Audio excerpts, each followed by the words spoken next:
desires to say to the jury today. Garcia had not deposed him before, hadn't reviewed the prior deposition, hadn't deposed any of the other experts, said there's been one deposition taken. I don't find there's any procedural prejudice. Anything else as to Mr. Yao's testimony? I guess, Judge, at this point we'd be requesting a double hearing with regards to Investigator Yao's additional testimony. And have you filed a motion to that effect? If you can give me, if we can move Investigator Yao from the afternoon, I'll draft one forward. No, we're not going to do that. Your motion's not timely. We'll move on. Anything else? Well, Judge, at this time, you can make an argument, but we're not going to have a Daubert hearing at this point in time. If the court allow me to make you may. I'm sorry. In Investigator Yao's testimony yesterday, the premise of what he wants to testify to is based on speculative fact after speculative fact. The only concrete evidence he has is that 49 inches from the ground is where the projectile entered the window. There is a slew of unknown factors, including the decedent's body location, the angle of the firearm, the way the firearm was positioned, the height of the firearm, just to name a few, and that his conclusion is not based on a scientifically reliable method because there are too many inconsistent, unknown factors that come into play. If the court allows this man to testify, what he's going to do is he's going to confuse the jury based on supposition and only one concrete factor, and that's what he elicited yesterday in his deposition. That he would take into account a slew of unknowns to make the assessment that the government is trying to elicit.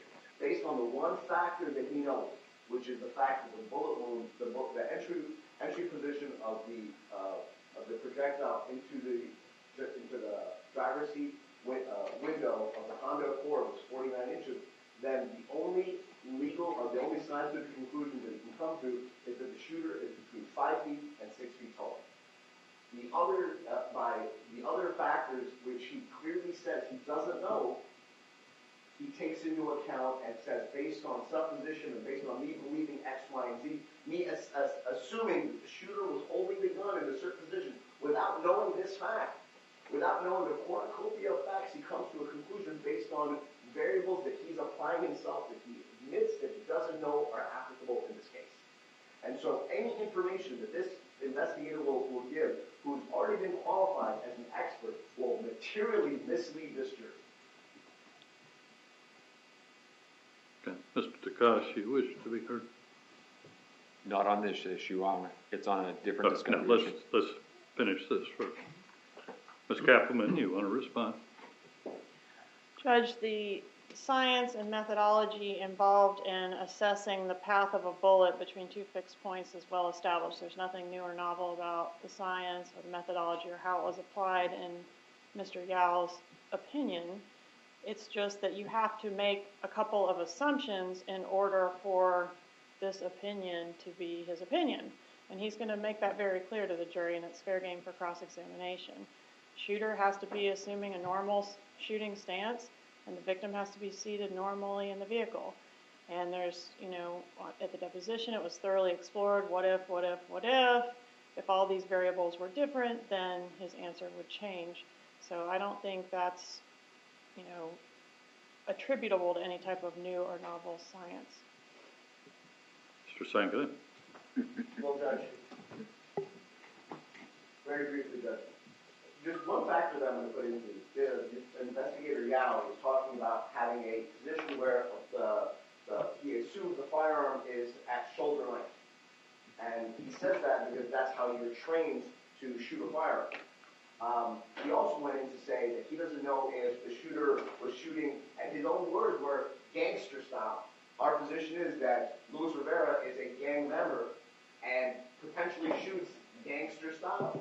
So there's a slew of factors that even if the court allows me to cross-examine this witness, his opinion is going to taint the jury because he's been qualified as a witness and he's going to be providing information on a slew of unknown factors.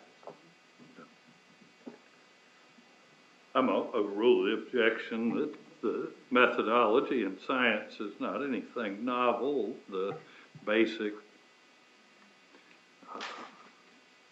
explanation is not particularly confusing. It's based on very understandable thoughts of bullets basically moving in straight lines. Experts testify frequently based upon a hypothetical set of facts. That's essentially what we're doing. The variables are also not particularly confusing and can be easily brought out on cross-examination.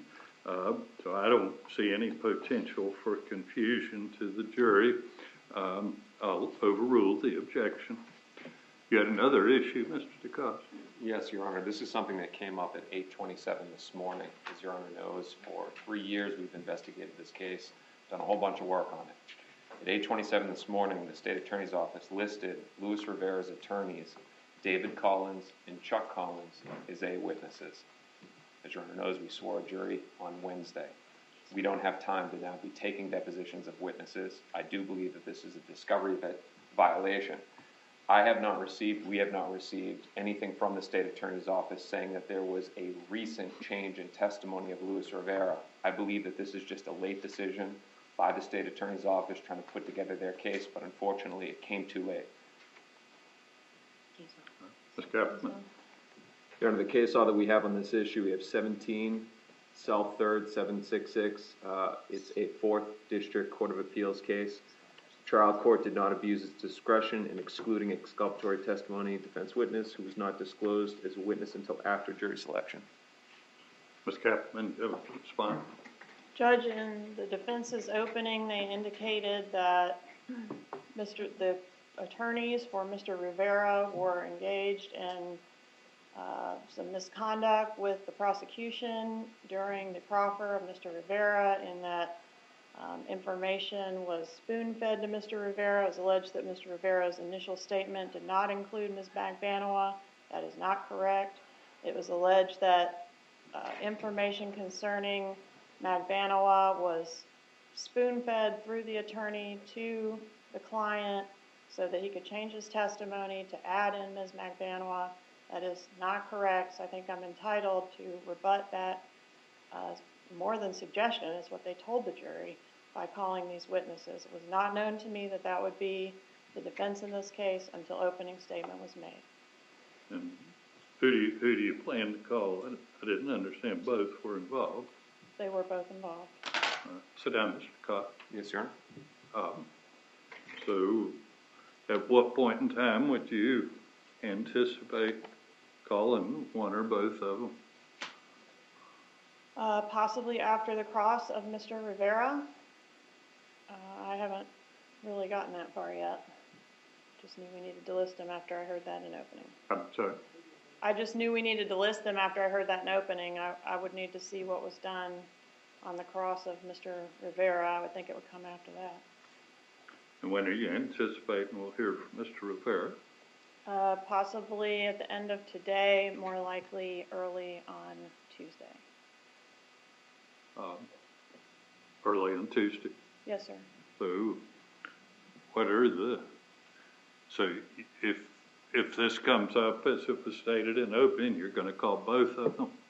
Potentially, yes, sir. I haven't had an opportunity to interview each of them. I know David Collins was present at the first meeting and Chuck Collins was present at the second meeting, so it might be prudent to call both to dispel the notion that either of them engaged in that type of conduct.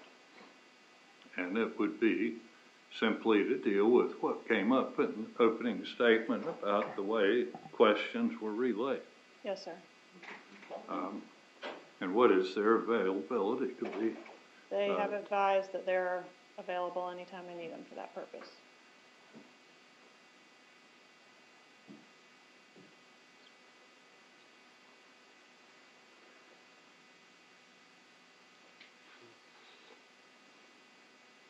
Well, it would seem might be appropriate to have them deposed before we hear from Mr. Rivera, in case that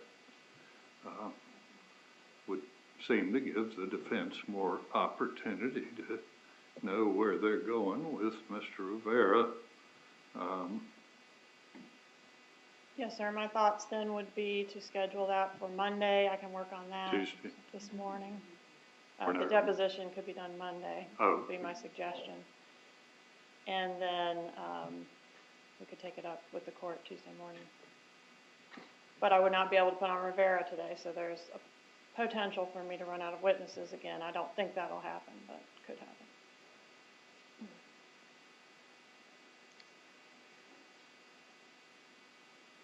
So y'all available to take their deposition Monday? No. Your Honor, it's more than just, if I can, You may. it's more than just a deposition. There's investigation that needs to go into this. This is no surprise to the state attorney's office. This is trial by ambush. They knew from our questioning in many, many of the depositions that one of the issues that we had was the way that they did the questioning with Luis Rivera. This questioning was given to Luis Rivera. Before I rule up, I'm going to give you an opportunity to take a deposition. It's a matter of when, Mr. DeCosta. When do you want to do that? If we can give you an answer by noon today, we've got to figure out a time. We need to go ahead and contact Collins, their attorneys, with the Schedule 2. We need to work it out, whether we're going to do it late this afternoon or do it on Monday. There's questions that I can't answer right now as to reporters, as to location. If Your Honor can just give us a few minutes to figure that out of the availability. We'll give you a few minutes. Judge, I can Any handle other the, issues? I can handle the court reporter and the location. We would prefer to use our court reporters. I mean, that's up to you, but if All right. that's going to delay things, that's the only problem. Your Honor, if I can add, because there's more to it. No, I told you, you're going to do a deposition, and then we'll hear your objection. Understood. Okay? Any other issues? Just for the record, that we're available whenever with regards to the deposition. Okay. Anything else? All right. We'll take a few minutes, have a bathroom break, and we'll start with the jury. Have your witness in, please. Yes, sir.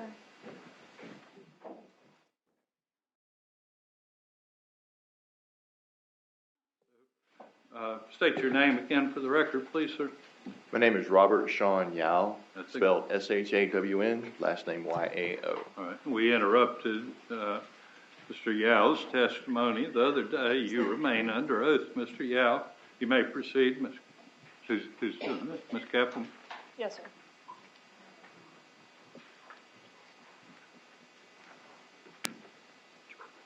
All right, Mr. Yao, is it Mr. Investigator? Mr. Mr. Yao. Yesterday we discussed a little bit about your background, and I think you told us you did this type of work for 19 years at FDLE, and then how many years at TPD? This will be my 6th year at TPD. All right, and did you indicate that you had previously testified as an expert in the area of bullet path documentation? Yes, I have. How many times? I really don't know how many times. I've been declared as an expert in forensic crime scene analysis over 100 times. All right, Judge, at this time I would tender Mr. Yao as an expert in the area of crime scene analysis and also bullet path documentation specifically. Either side wish to order. No, Judge. No, Your Honor. All right, you may proceed. All right, Mr. Yao, do you recall giving a deposition in this case? Yes, I've done 2 A depositions couple in this depositions. case. Okay, I was actually referring to the first one. Were you given a hypothetical to answer some potential questions? Yes, I was. All right, and as a result of those questions that were posed to you, did you do some follow-up work? Yes, I did. What did you do to follow up after being asked certain questions at deposition? I pulled the report that was generated by FS2 Maltese, as well as her sketches, as well as obtained the medical examiner's report detailing the injuries to the deceased. And I read both of those to do a comparison between information from the crime scene report as well as the medical examiner report. And is that something that I asked you to do or something you did on your own? I did it on my own. All right, and as a result of that work, did you, I guess, what new information did you learn that was important to affecting your decision or your opinions in this case? The medical examiner report I had not seen before, nor was I privy to the information with regards to the injuries the deceased had. In looking at the crime scene report and the report from the medical examiner, and referring to the questions and the hypotheticals posed by defense counsel during the deposition, it was my opinion that using those assumptions that it was more consistent with a taller shooter rather than a shorter shooter having. I've overruled your objection. Your objection's noted. You can proceed, Mr. Yao. All right, so you say taking into account certain assumptions, this evidence in this case is more consistent with a taller shooter. That's correct. And what are the assumptions that have to be in place to render that opinion? That the victim was sitting upright within the driver's seat, the door was closed, that the shooter was standing in proximity to the doorway of the car, and that they were standing in a more normal shooter's stance with the arm extended out with the handgun in the hand pointed toward the victim. All right, and is there anything, I guess tell the jury a little bit about the science that allows you to reach the conclusion that you did based on those assumptions. In a scientific analysis, for trajectory analysis, there are certain things that are required. So without using these assumptions for trajectory analysis, you need two intervening points or two connecting points in order to determine the angle of impact or how a projectile enters into or how it travels. So an entry point and then a subsequent termination point or some other point that the bullets pass through, or that the item that the bullet passes through is of significant thickness to show the direction of travel, or that the hole is complete so that you can do a mathematical computation of angle, similar to bloodstain pattern analysis. Bloodstain pattern analysis. In this case, those things are not present. There is only a partial hole in the window. So using the only physical evidence is there and the information as to the height of the suspects or potential shooters, and then assuming that the victim is sitting upright, that the hole is 49 inches from the ground, and that you look at a 6 foot tall shooter and their shoulders about 59 inches from the ground, and looking at a shorter shooter that's about 5'4", that they're about 48 inches from the ground. And then looking at the angle of the trajectory through the deceased for the bullet pass, you see that there's a slight downward declination. It goes downward into the victim. So if they're looking out the window, a shorter shooter would be more parallel. The bullet would have passed through the deceased at a more flat line. If it went through the left cheek, you would expect it in approximately the same position in height at the back of the head with no declination. In this case, there is declination, which is more indicative of somebody being taller and aiming downward toward the victim from outside the car. And when you say declination, you're referring to the angle that the bullet traveled through Mr. Markel's head from front to back. It traveled slightly downward. That's correct. Right to left, front to back, slightly downward. Okay, and that suggests that the bullet came from above him. Yes, at a higher angle than where he's sitting in the view. All right. And I'm going to publish State's Exhibit 8. We talked about the bullet hole in the window. Is this the bullet hole you're referring to? That is correct. This hole here, if we assume the door was shut, you don't really have to assume. We have to testify to that fact, correct? That was made aware. I was not privy to that until recently, that the door was closed. This is how it was when I arrived on the scene. Okay. All right, but assuming that the door was shut, the height of this hole, 49 inches from the ground, if those assumptions are in place, we've got Mr. Markel seated in his vehicle in a normal seated position, then we've got two potential suspects in this case, one about 5'4" and one about 6'1". Is it your opinion that if all those things are in place, that the evidence is more consistent with the 6'1" person having done the shooting? Yes. No further questions. Garcia.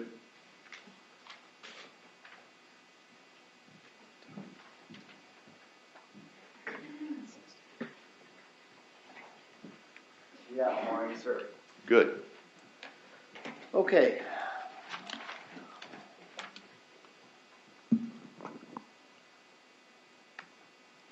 You stated on your direct examination, to accurately determine trajectory, you need two fixed points, correct? That is correct. And in this case, we only have one, right? That is correct. And that one fixed point is the entry location into the window of the Honda Accord, correct? That is correct. And that's a 49 inches, right? Yes. And you testified before that with that one piece of known information that the shooter can be between 5 and 6 feet tall. Is that correct? Using only that particular piece of information, yes.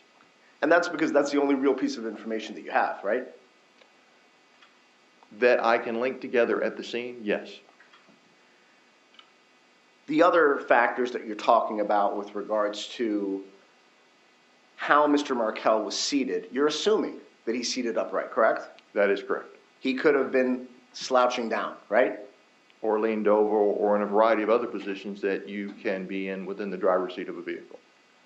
And we don't know exactly what position Mr. Markel was in when he was shot, correct? That's correct.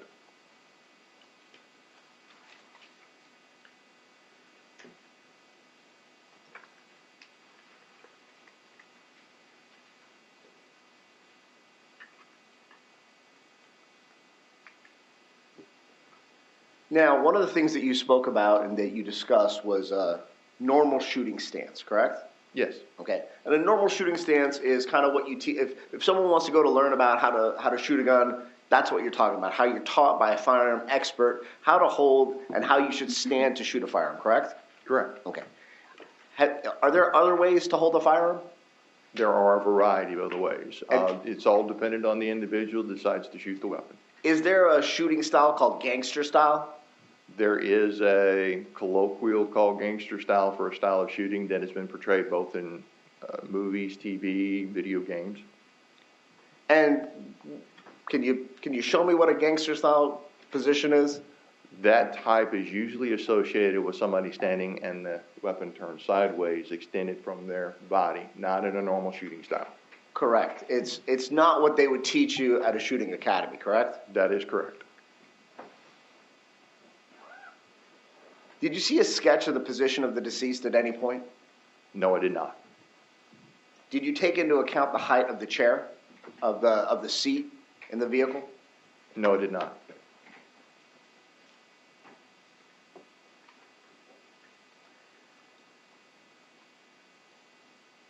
Do you believe, without knowing the position of the decedent at the time of the shooting, that you can give an accurate depiction and give an accurate opinion as to the height of the shooter?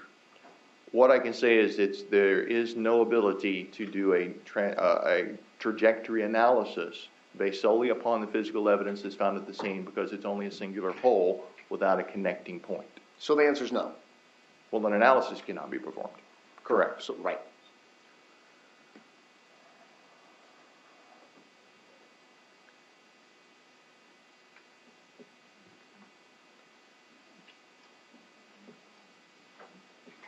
Could you determine what the position of the shooter was at the time of the shooting? I'm sorry, could you be more specific? The person that expelled the firearm, do you know the position that they were in at the time of the shooting, where they were spatially in terms of the garage? Were they directly in front of the window? Could you tell that based on the bullet hole? Based upon the hole that was in the window, it could be anywhere between the A and B pillar on the driver's side of the vehicle. It's not like they were toward the hood or toward the trunk. It had to have been in close proximity to that driver's side door with it closed.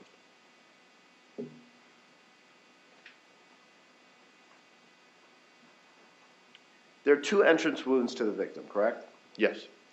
The entrance wound to the nose area of the victim has stippling on it, correct? Yes. At what distance would you expect to find stippling? That's a firearms question or a medical examiner question. Stippling, it's dependent upon what creates it. If you think that's out your area of expertise, please tell us that. Distance determination should be in stippling patterns as far as how far a weapon should be answered by a firearms examiner. That's fair, Judge.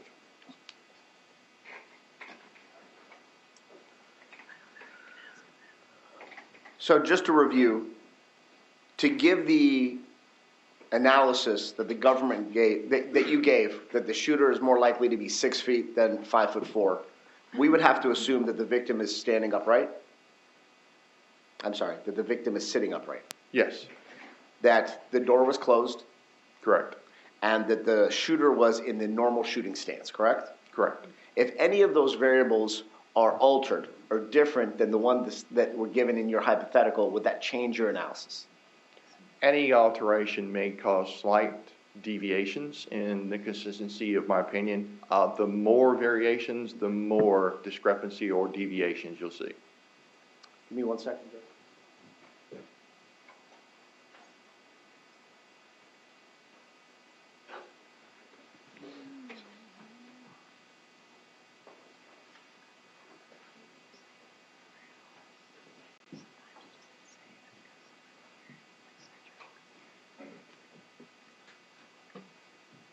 Give me 1 second, Judge.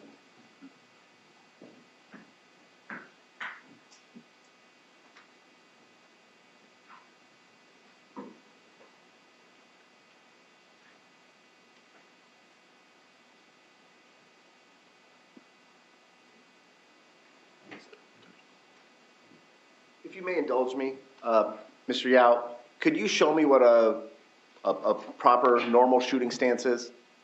You want him to stand up? Or? If the court would afford me that opportunity. Sure. Once you stand up, they might be able to see you better.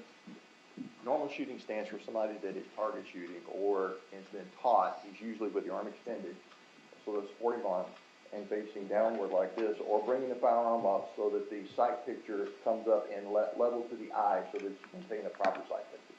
Now, there are individuals in places that will teach you to fire without a single hand or without the supporting hand, or you're firing single-handed. And it's not uncommon to see people fire in this manner. But usually it's so that the firearm, when it discharges, causes the recoil to come up the arm into the shoulder so there's not so much kick. So, if someone is 6 foot... Sit down. Thank you, Judge. Mr. Yao, so if somebody's 6'1", would it be fair to say that their shoulder, roughly, the height from the floor to their shoulder would be around, what, 60 inches? It's about 59 inches, 59 to 60 inches would be probably a good ballpark.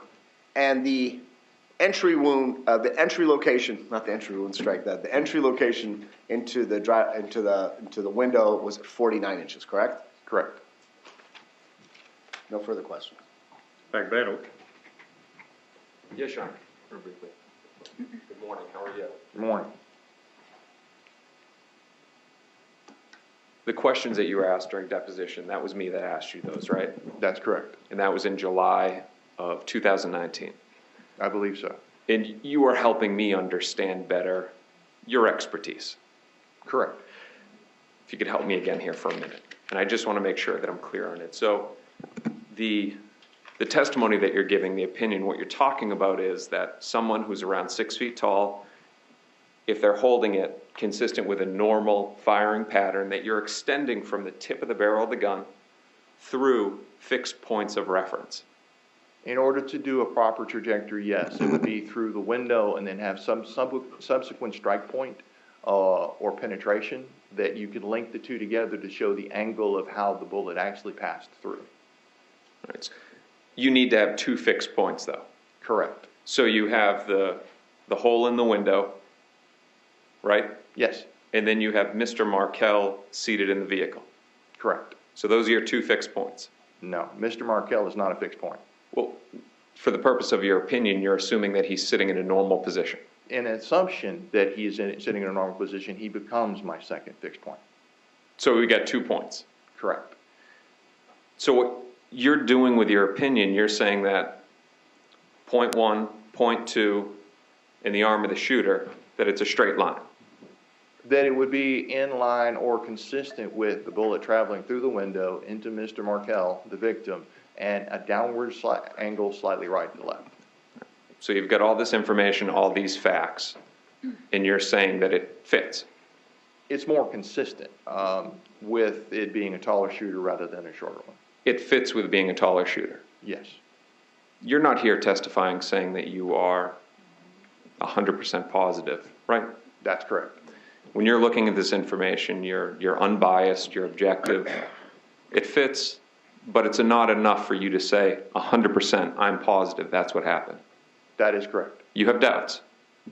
Well, I don't have sufficient information because, and the thing is, with a forensic science or any kind of analysis, it requires hard evidence or physical evidence that's present. And in this case, in order to be 100% sure to do the analysis, there are missing points, and we're using a lot of assumptions. Just because it fits doesn't mean that you can say 100% I'm positive that's what happened. Correct. Thank you.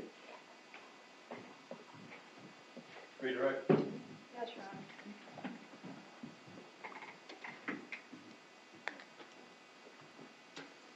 Mr. Yao, when you demonstrated the normal shooting stance, your arm was pretty straight.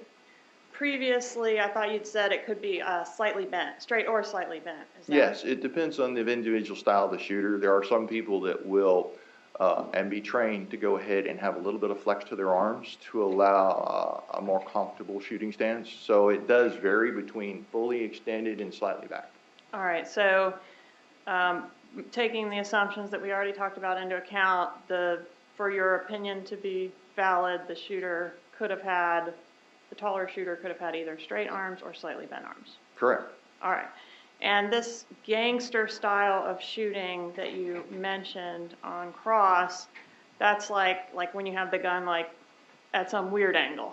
Correct. It's Okay. just not a normal shooting stance. It's something that individuals utilize because of modern media and things that they have seen. And as a general proposition, does the gangster style of shooting increase or decrease the accuracy of the trajectory of the bullet to the target? Decreases. All right. And have you had an opportunity to review the photographs of the injuries in this case? I'm showing you stage 31. In passing, yes. So would you agree with me based on the wound that Mr. Markel received right between the eyes? That's a pretty accurate shot. Yes, it is. No further questions. Any juror have a question of this witness? Right, you can step down. Your Honor, if I may recross based on. No, if there's something outside the scope of cross-examination, you need to make the objection. You want to recall him as a witness in your case, you may do so. You want him subject to recall?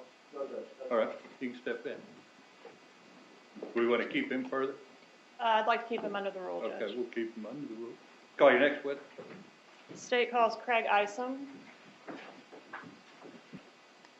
Come up here, please.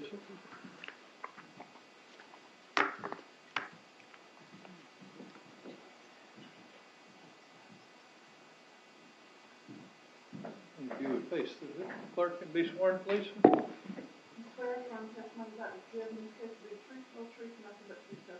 I do. Have a seat and slide at the microphone, please, sir.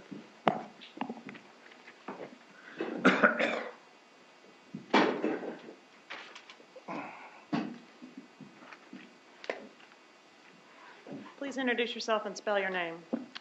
Craig Isom, C-R-A-I-G, last name I-S-O-M. And how are you employed? I'm currently retired. Well, yay for you. When were you last employed? End of September 2017. All right. And where were you employed last? Tallahassee Police Department, How long did you work for TPD? 28 and a half years. And what were your duties there at the time that you retired? I was a violent crimes investigator in the Criminal Investigations Division. And was that your position back in July of 2014? It was. All right. Were you assigned to investigate the murder of a Dan Markel? I was.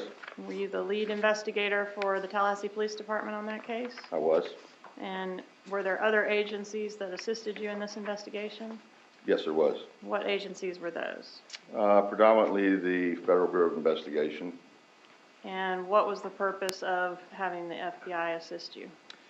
Initially, it was because we found out rather soon that this case was probably going to take on investigations in other part of the state and possibly the country. All right, and you don't have jurisdiction outside the state, but the FBI does? Yes, All right, did you go to the crime scene? I did. When did you go to the crime scene? It was probably around, I would say 11:30, 11:45 on July 18th. When you arrived, had Mr. Markel already been transported to the hospital? Yes, he had. And did you look around the scene to observe whether there was any evidence to indicate there had been a robbery attempt or any forced entry to the residence? I did and found none. All right, and Did you, I assume it was relatively easy to identify Mr. Markel. Well, he wasn't at the scene, but it was his car, his residence. And his wallet was in the vehicle with his identification? The wallet was, Objection, Judge, that's a leading. Overruled. the wallet was there, his cell phone, his eyeglasses. All right. Did you make an effort to talk to people that were close to Mr. Markel? Yes. And who was the first person you interviewed? The first person I interviewed was his ex-wife, Wendy Adelson. All right. And where did you locate Ms. Adelson? She was at the Mosaic restaurant in the Killarn Common area. About what time did you make contact with her at the restaurant? I believe it was about 1:30, 2 o'clock on the same day. 1:30 or 2 p.m. on the day of the homicide? Yes. Okay, so a couple hours after. Yes, after I was done at the crime scene, I went to her location. And as a result of your interview with Ms. Adelson, did you take an interest in her parents and her brother? Yes, All right. And did you, as a result of your interview, review any court filings? I did. What court filings did you review? I reviewed the filings from the Adelson Markel divorce. I'm going to object to Detective using documentation. It appears that he's got his entire file in front of him. I can't see the deal yet.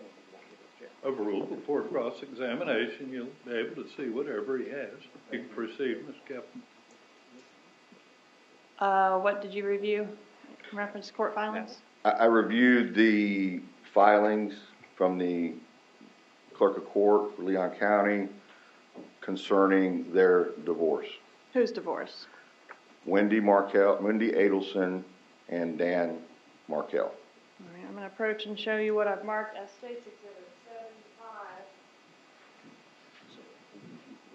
Have you had an opportunity to review this exhibit? Over time, yes. All right, and is this a fair and accurate copy of the divorce file of Wendy Adelson and Dan Markel?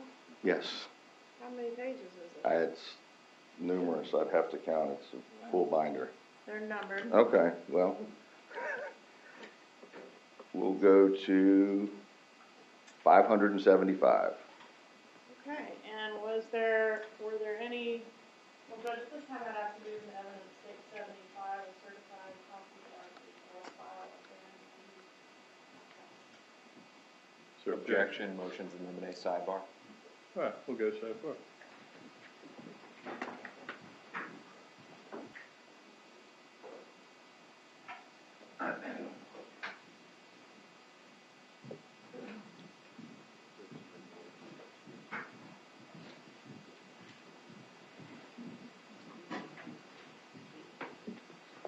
So, subject to my ruling at sidebar, I'm admitting State's Exhibit 75.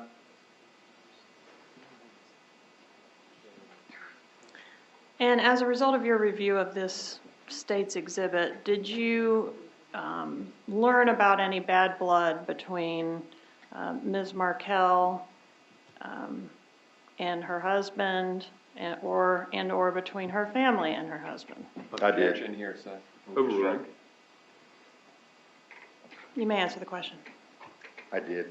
And what was that? There was obviously a lot of contention in these filings. They were quite lengthy. The actual divorce occurred in July. It was settled by July of what year? 2013. Okay. It was settled in it's what's called an MSA, a marital settlement agreement. And so it was settled at that point, but even after that, the filings continued against one another. Part of it was that there was Dan Markel filed a motion about sanctions, which means that he felt like there was money being withheld or Objection, Judge, calls for speculation. Overruled. You may continue. that his ex-wife had falsified or not come clean about all the money involved in the divorce. And then ultimately, in March of 2014, after the MSA, the divorce was final, Markel filed another complaint or a motion. We're talking about Dan Markel. Dan Markel. In March of 2014? In March of 2014? March 26th of 2014. All right, go ahead. And he, I'm going to object to the detective is reading off notes. Overruled. Your Honor, for Meg Hanley, just a standing objection to. All right. So, this motion in March of 2014 was concerning inappropriate interaction by his mother-in-law. That would be Wendy Adelson's mother, Donna Adelson. Because his children had told him, had made statements to him, repeating what Donna Adelson had stated about Dan Markel. Which are things to the effect of grandma hates you, that kind of thing. Grandma hates you, grandma thinks you're stupid. All right, so what was it that Mr. Markel was seeking the court to do in this motion? He wanted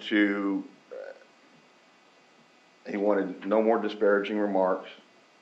There was an agreement during the MSA about love and companionship and niceness, for lack of a better term, between himself and his ex-wife, especially in front of the children. And so he requested the court sanction or put into place that Donna Adelson would not be able to have unsupervised visits or contact with the children because of these remarks that he stated his children made. And where did Donna Adelson reside? She resided in Broward County, Coral Springs. All right, and this motion that you're referring to, was it ever ruled on by a court? No, Why not? because of his death. All right. And prior to this motion to preclude Donna Adelson from having unsupervised contact with the kids, had Wendy Adelson sought to relocate? Yes, And that's documented in the divorce filings as well? yes, Where was she seeking to relocate to? to Coral Springs, Broward County, where her parents reside. All right, and was that ruled on by the court? Yes, that was actually before the settlement agreement was done, that the judge for that case determined she could not leave Leon County with the children and relocate. All right. And did you, when you interviewed Wendy Markel, or as part of your investigation, did you conduct an analysis or capture somehow the information on Wendy Adelson's laptop computer? Yes, And did you review some emails between Wendy Adelson and Donna Adelson? I did. All right, and did that further interest you regarding potential motives for this case? Yes. How so? The emails from her mother were strong What do you mean? suggestions, if not demands, of what she should do to facilitate her and the children moving back to South Florida. What Wendy should do? Yes.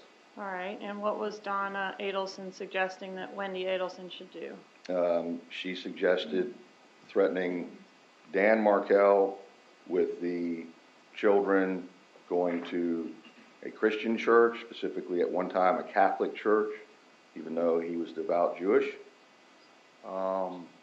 She also suggested at one point a bribe, for the most part, of $1 million, split up between Wendy, Donna and her husband Harvey, and their son, which is Wendy's older brother, Charlie. All right, let me back you up just a moment.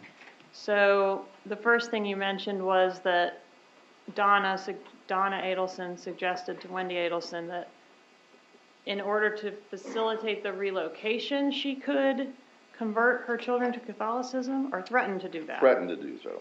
All right, and why, if you know, why would that have any impact on whether or not Mr. Markel would consent to letting his children go to South Florida? That question. Objection, speculation for the record. Sustained. Okay. All right, so she suggests that Wendy Adelson could convert her children to Catholicism, or threaten to do so. Yes, And she suggests a bribe to Dan Markel. Objection, Yeah. leading. Overruled. yes. And To offer when him you money. say split up between, what do you mean by that? It's split up three ways is how the email reads, is that Wendy would supply $333,000 in change. Donna and Harvey Adelson, her parents, would have responsibility for $330,000 in change, as well as Charlie Adelson.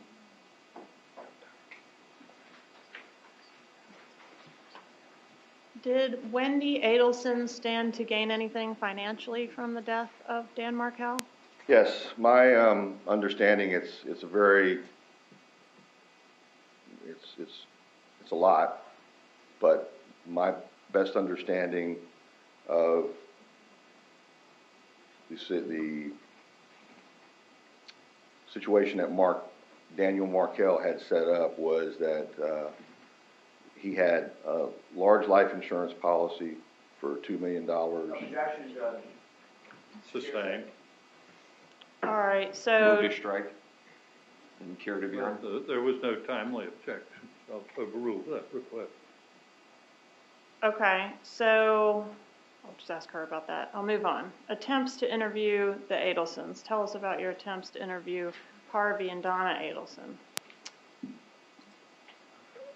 Daniel Markel was shot on July 18th, which was a Friday, just before 11 a.m. He subsequently passed on in the wee hours just after midnight, my understanding, on July 19th, which was Saturday morning. There was a memorial service the very next day on Sunday morning at Shawn Yao Ret Synagogue on Cary Forest Parkway. I attended that service. I went to that service. And while I was there, after the service was completed, I was approached by who introduced me. I was approached by a woman who introduced me as her name being Donna Adelson. We exchanged greetings, and she... Objection, hearsay. Let's go sidebar, please. Investigator Isom, or Mr. Isom now, did you request the woman that introduced herself to you as Donna Adelson, did you request for she and her husband to come to the police station to be interviewed by you? Yes. And did they ever do that? No. All right. And after your initial interview with Wendy Adelson, were you ever able to reach her again? I attempted on the Monday following the Sunday memorial service. All right.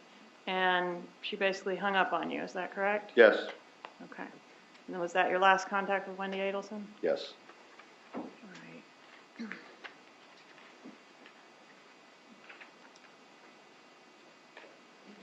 After you reviewed these, I guess you interviewed Wendy Adelson, you reviewed these documents from the divorce and the emails. Did you jump to the conclusion that these were the people that were responsible? No. Did you pursue other leads as well as continuing to follow this lead? Yes. Right. And independent of looking into the ex-wife and the in-laws, did you also attempt to gather information about the suspect vehicle in the case? Yes. All right. Could you tell us a little bit about the initial efforts to try to find the suspect Prius? Well, the next door neighbor was the one that reported the shooting to begin with. and he gave us a general description of a light-colored Toyota Prius type vehicle. It wasn't enough to put out a national bulletin or anything like that, but locally, we had told people that this was the type of car that was seen leaving the house, backing out of the driveway, going towards Benton Road on the day of the shooting. Were you able to establish a timeline of the victim's activities prior to him being killed? Yes. And what was his timeline that morning? Friday morning, he had the children with him, the two small boys. He drove them to the daycare center on West Tharp, I believe it's Creative Preschool. He dropped them off at 8:50 a.m. He left from there, traversed back across town, and went to the Premier Fitness on Maclay Boulevard. All right, and at the Premier Fitness, was surveillance video available? Yes. And have you had an opportunity to review the surveillance video? Yes. And is there something you believe of evidentiary value on that video? Yes. All right, I would ask for permission at this time, Your Honor, to publish the surveillance video, which is marked as State 124 and previously entered into evidence. You may. All right, are you gonna help me with this?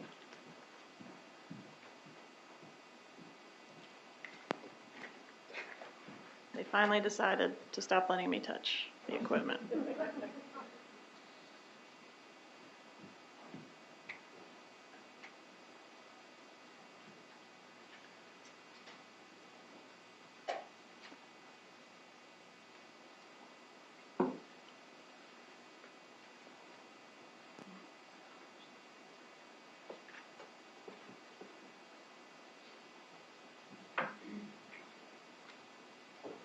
Should be a pointer on the table. Oh, I wonder what that was. Put it up on the wall there, and if you need it, it's there.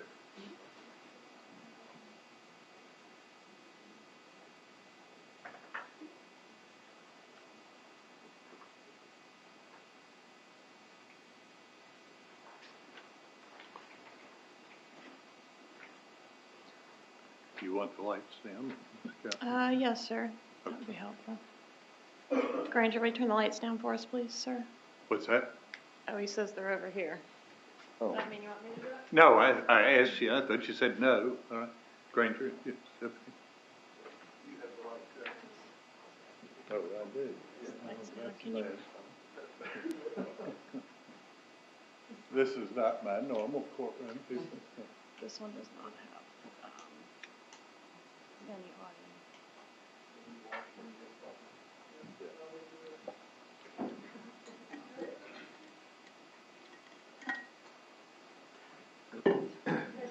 Come on. Is that better?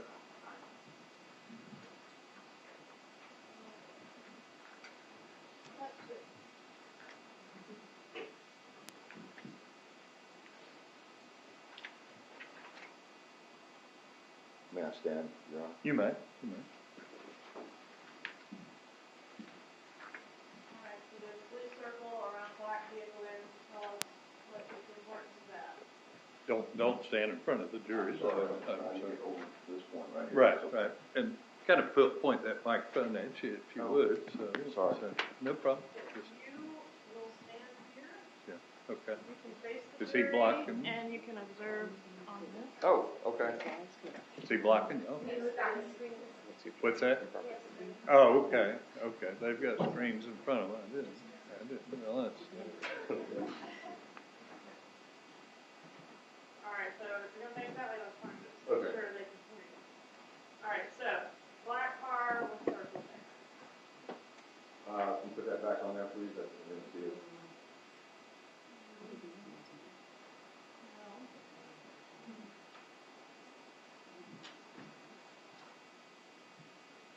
Okay. Okay. This is a Objection, black, improper opinion, the video speaks for itself. Overruled. this is a black Honda Accord that was owned and registered to Daniel Markel. He's entering this road over here, which is Village Square Boulevard. So he's entering the north part of Premier Health and Fitness. All right, and this is a surveillance camera that was mounted on top of it? Right, this camera is maintained and operated by Premier Health and Fitness. And on what date and time did Mr. Markel enter the parking lot of Premier Gym?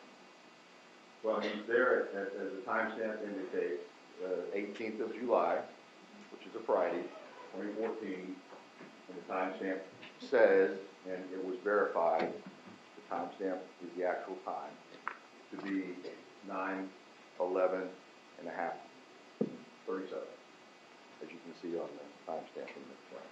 Can you circle where the timestamp is? Okay, I'm sorry.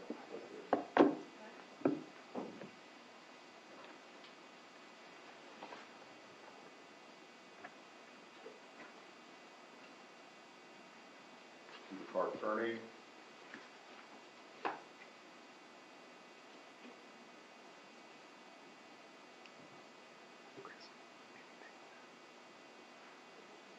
The same car from another camera angle. This camera's pointing northwest. The black Honda had made the left turn up at the end over here where the trees are. Now it's proceeding down the front drive.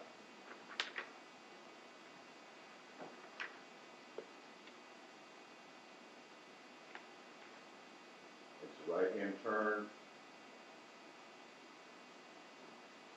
The trees are somewhat blocking it, as you can see part of the car going in. He parks in the very front space. Right there.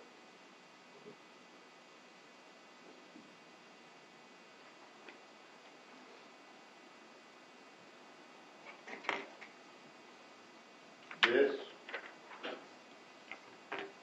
is a green Prius, Toyota Prius car that came in from another entrance off McClay Boulevard, the main entrance to Premier. At what time did the Prius enter the parking lot? As it indicates here, 9/12/34. So we're within seconds after Markel has parked his car, well within a minute.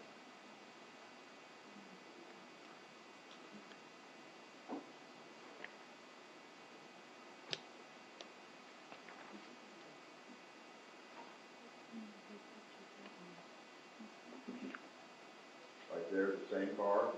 The last slide or video was 9/12/34. This camera is picking it up 9/12/37. Same car. Right there. And the victim's vehicle is still here. It hasn't moved. He has not gotten out of his car yet. So Mr. Markel is parked there just before 9/12 even, 9:57. And now the Prius has entered from the main driveway entrance up here off McClay Boulevard. And now the car proceeding down the lane.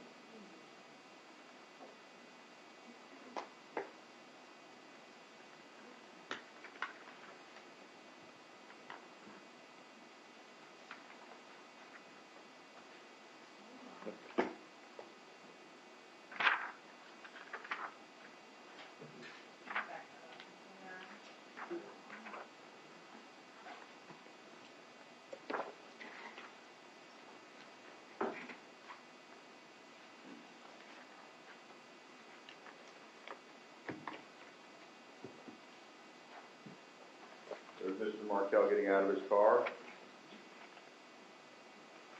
You see him again as it plays through, passing by the American flag.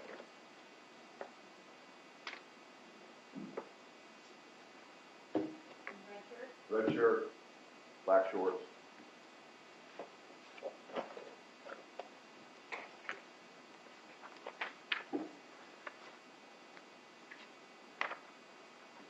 Dan Markel walking into the front doors. So he parks his car. Now we're at 9:13, excuse me.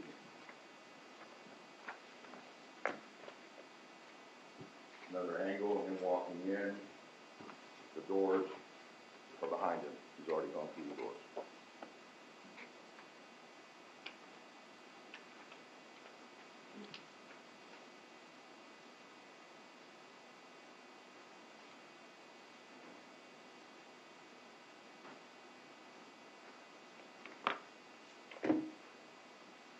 Markel's car is still there at 9:16. He's already entered the gym. This car here, same Prius, going the opposite direction back down in front of the gym.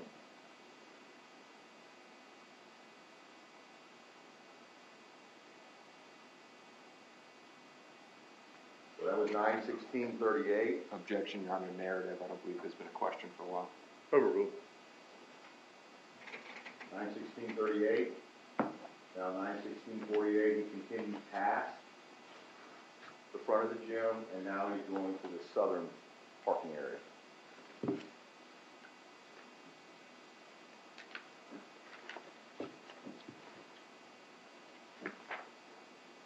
Prius again. Now he's traversing back opposite direction. Stop.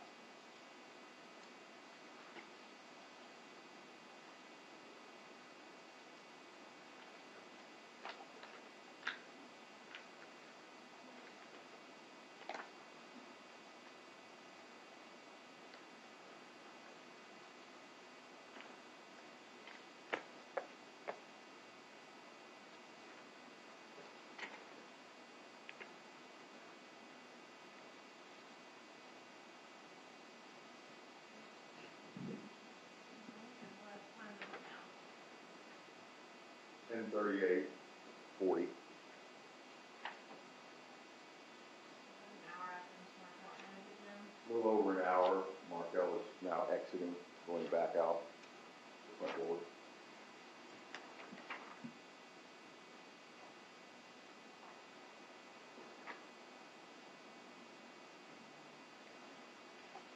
Same man, Mr. Markel, now exiting the front doors.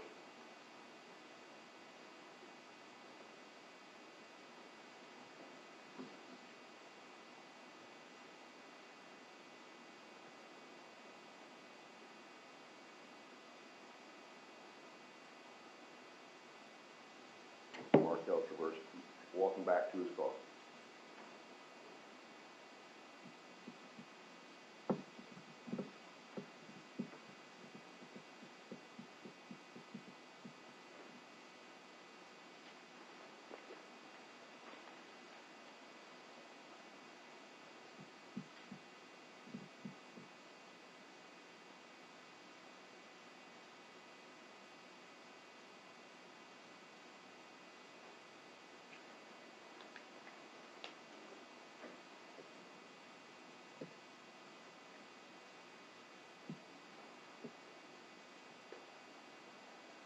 Does he sit in his car for a while? Yes, he does. How long? Approximately 2 or 3 minutes. When he's backing out here. What time is it that he passed? 10:38:15 seconds. That's 10:38 a.m. on the 18th of July.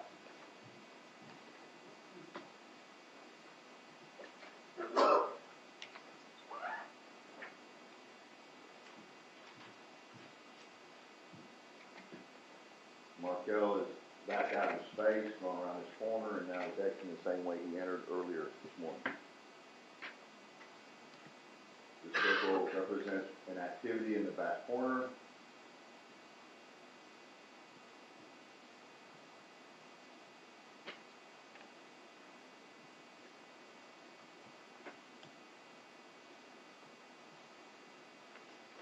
And there's the Prius. Now following him out of the parking lot the same way he went out.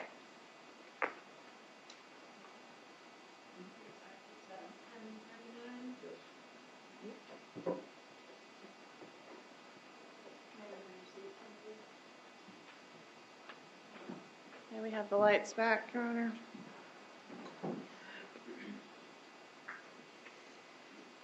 So what, if anything, were you able to learn about the suspect vehicle from, actually, let me strike that, please. I'm going to ask you some questions about the video itself. Did you have an opportunity to review the original footage that was used to compile these clips? Yes. All right, and were each of the camera angles that we viewed in the clips ongoing and running throughout the entire time that Mr. Markel was in the gym? Yes. Okay, so to view in real time on the original footage all the different clips, like if we watched the whole little over an hour that he was in the gym from how many different camera angles? 4 or 5 different camera angles? It's, well, there's the 2 on the inside that you saw, and then there's 1, 2, 3, at least 4, possibly 5 on the outside of the gym. So it would take us about 7 hours to watch Absolutely. the entire thing. Yes. But that is available. Yes. Correct? Yes. Okay. And has anything been added or deleted other than the circles that we made around the people and objects we were trying to draw attention to? No. All right. Now, tell me what, if anything, you were able to discern about that vehicle from this surveillance video. We surmised that from looking at the video that we had at this time from the Premier Gym, that this car was obviously following Dan Markel in his Honda. We determined that it was probably 2006 to 2009 Toyota Prius. What about the color? The color was determined, we researched and actually talked to Toyota Corporation representatives, and the color was determined to be silver pine mica. All right, so both vehicles are seen at the end of that video leaving east on Village Square Boulevard toward Thomasville Road. Is that That's correct.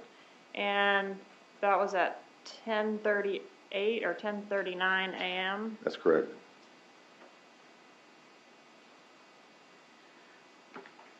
And our 911 call came in at what time? 11:02 a.m.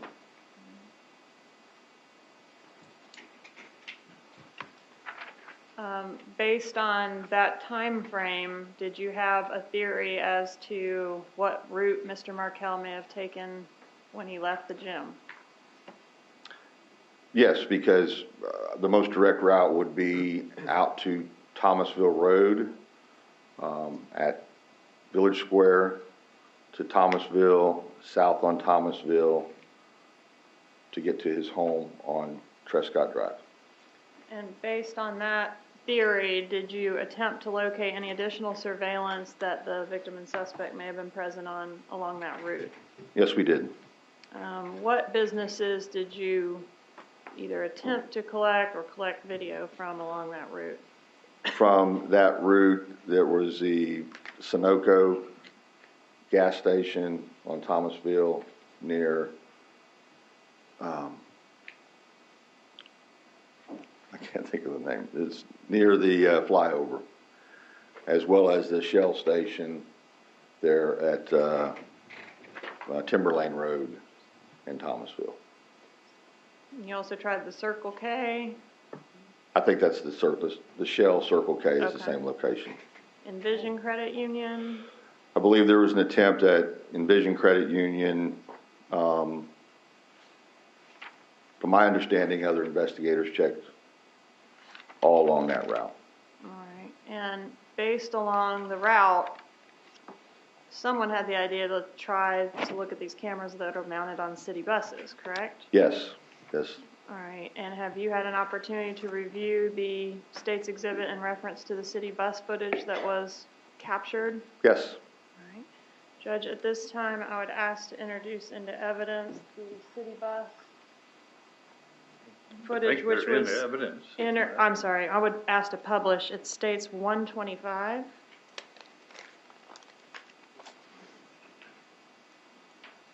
And is this the one that Mr. Dietz has indicated was clarified? Yes, sir. Okay. You may publish.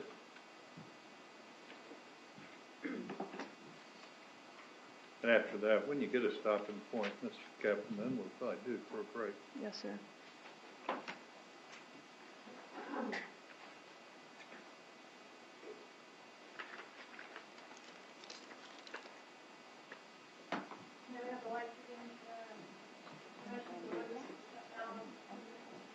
Good night.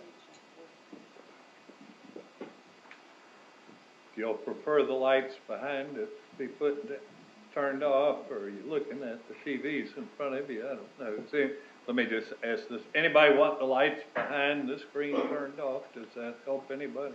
Nobody? Okay.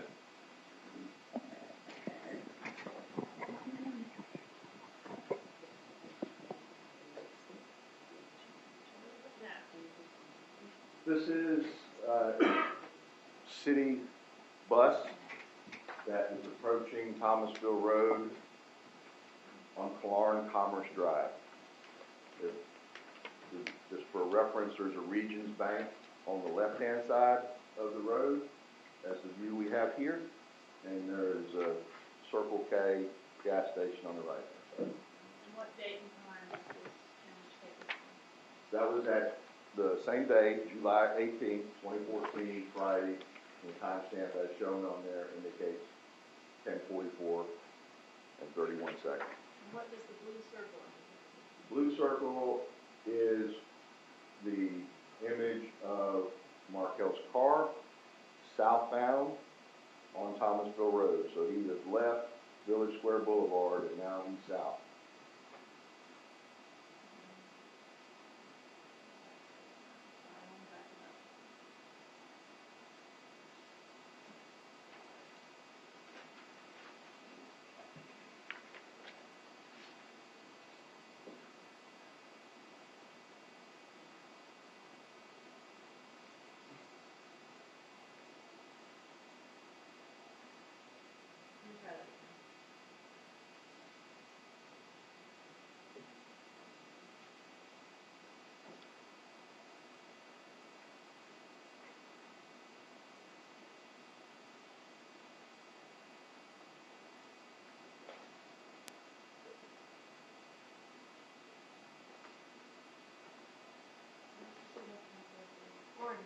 Keep your voice up, please, Ms. Captain. Significance of the orange circle? This image is the Prius that was following Mr. Markel out of the Premier parking lot. Now it is southbound, roughly 10 seconds behind Markel, according to the timestamp.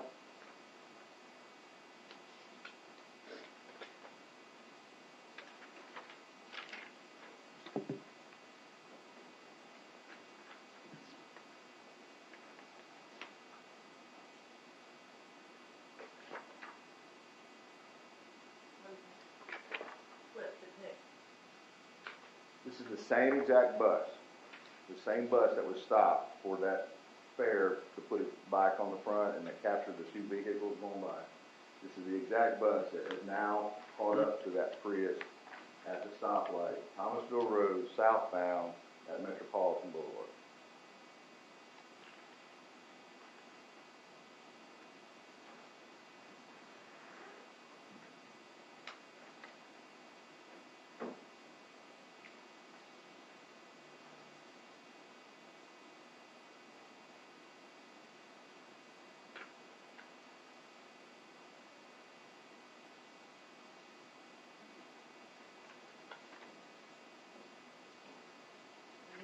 Tag number?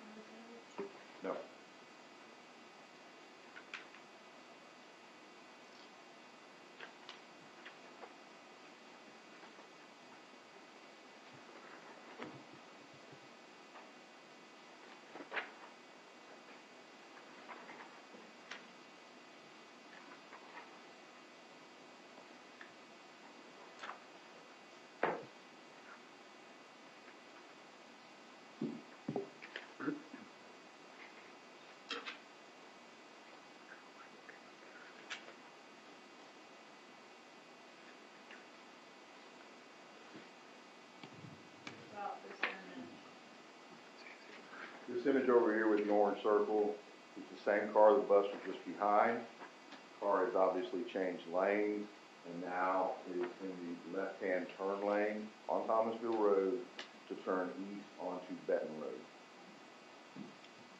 What time is it? This is at 10:51:52.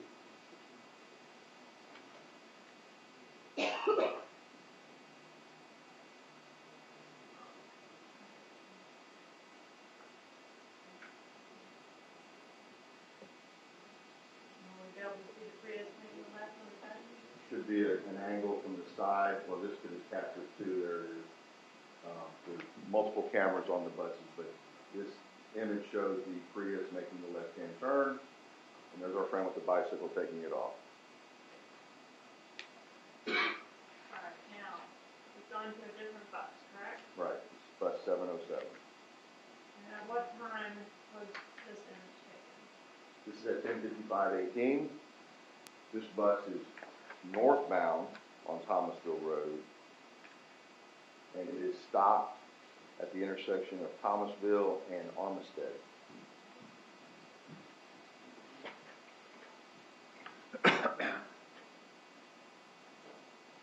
This is the Prius, now northbound.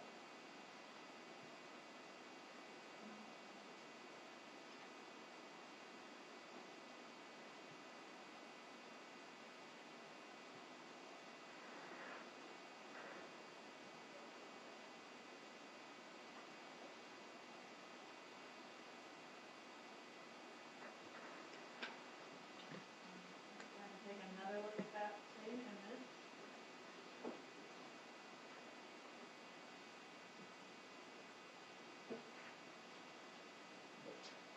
This one's done in slow motion.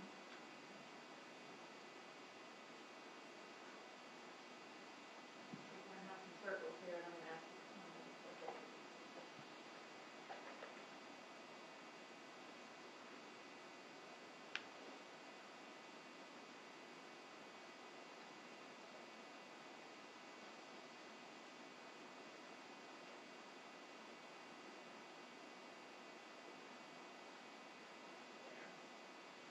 What were you able to learn about the Prius from this clip that the bus captured?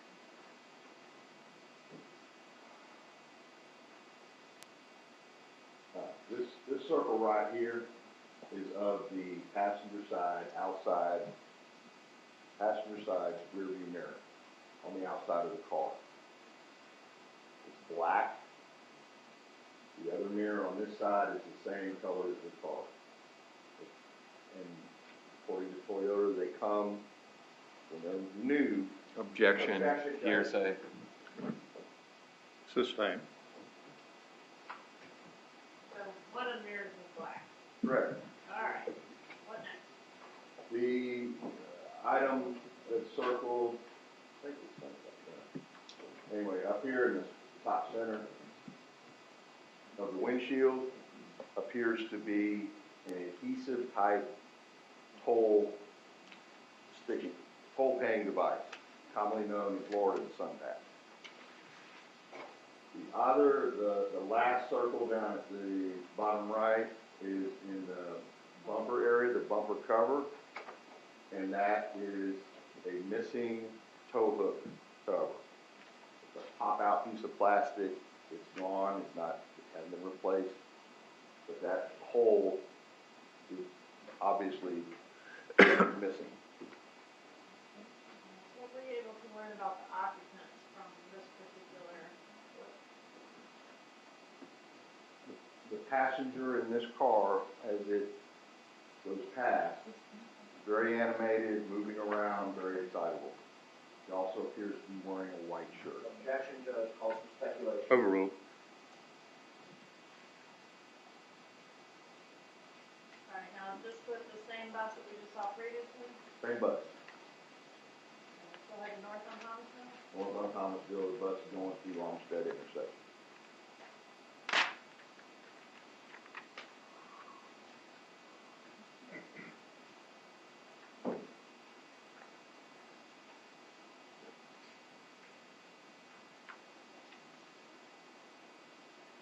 Is that the last image bus captured with the Prius? It is.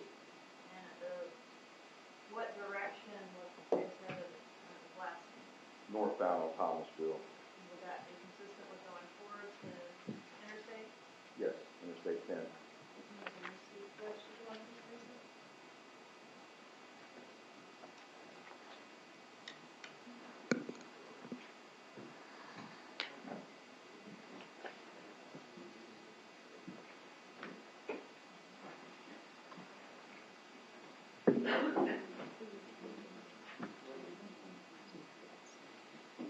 Are you done, or at a good stopping point? Yes. You're Yes, done, if you want to take a recess now would be an but okay you're time. not done with them? I'm not done with this witness. Okay. We'll take 15 minutes. Stay in session for just a moment. Jury may step out the bail.